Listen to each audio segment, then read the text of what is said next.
तो जैसा आप सबको पता है कि आजकल चल रहे हैं माता रानी के 9 दिन यानी कि 9 रातें, जो कि नवरात्रे नाम से जानी जाती है। और आप सब इन दिनों में माता रानी का साक्षात अवतार धरती पर होता है और माता रानी अपना आशीर्वाद भी हम सब पर बना कर रखती है। तो उसी को ध्यान में रखते हुए मैंने आज व्रत के लिए आलू की टिक्की बनाने का सोचा, जो माता के भोग के लिए चढ़ाई जाएगी और जिन जिन का व्रत है वो भी खाएंगे।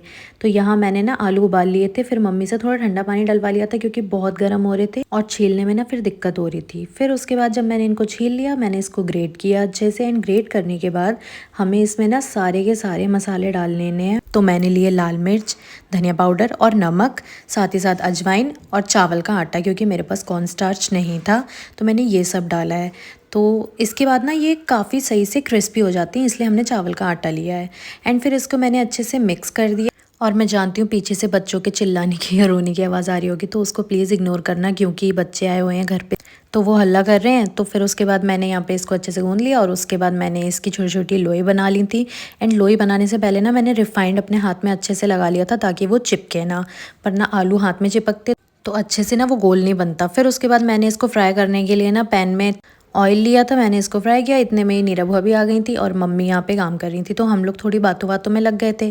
फिर उसके बाद यहाँ पे मैंने टिक्कियों में ना चम्मच से छेद कर दिया था ताकि ये फटे ना, क्योंकि मुझे खाना वाना बनाने में डर भी लगता है। एंड फिर मैं यहाँ सारा काम ना एक साथ कर रही थी, टिक्की को बना भी रही थी एंड उसको तल भी रही थी, फिर उसको निकाल भी रही थी। सारा का सारा काम मैं ही कर रही थी। एंड रसोई में मम्मी नहीं थी, मम्मी बाहर जाके सब्जी काटने लगी थी, आधी सब्जी चढ़ा के चली गई थी। एंड यहाँ पे ना मैं जलते जलते बच गई सच में। फिर उसके बाद यहाँ पे इसको मैंने इग्नोर किया, तब तक हमारी सारी टिक्कियाँ बनकर हो गई थी रेडी। एंड उसके बाद मैंने थोड़ी साफ सफाई भी कर दी किचन की, क्योंकि गंदा गंदा अच्छा नहीं लग रहा था, तेल वेल गिरा हुआ था सब जगह, आटा वगैरह। फिर उसके बाद मैंने यहाँ पे दही ले ली थी, क्योंकि मुझे दही फेंटनी थी।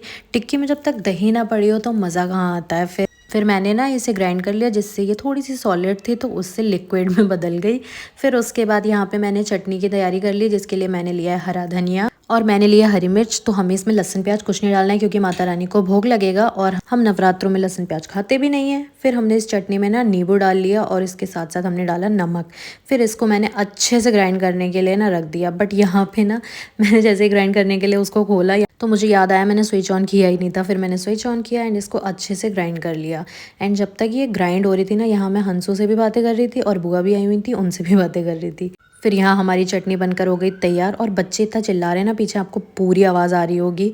फिर उसके बाद यहाँ पे मैंने टिक्की टेस्ट, हाँ माता रानी को भोग लगाने के बाद, जो कि बहुत टेस्टी बनी थी। फिर हम सब ने बैठ कर खाई। फिर उसके बाद मुझे थोड़ी बेर की चाट खाने का मन हो रहा था, क्योंकि चटनी भी थी, तो हमने बेर की चाट बनाई। साथ ही साथ हमें एक और चीज़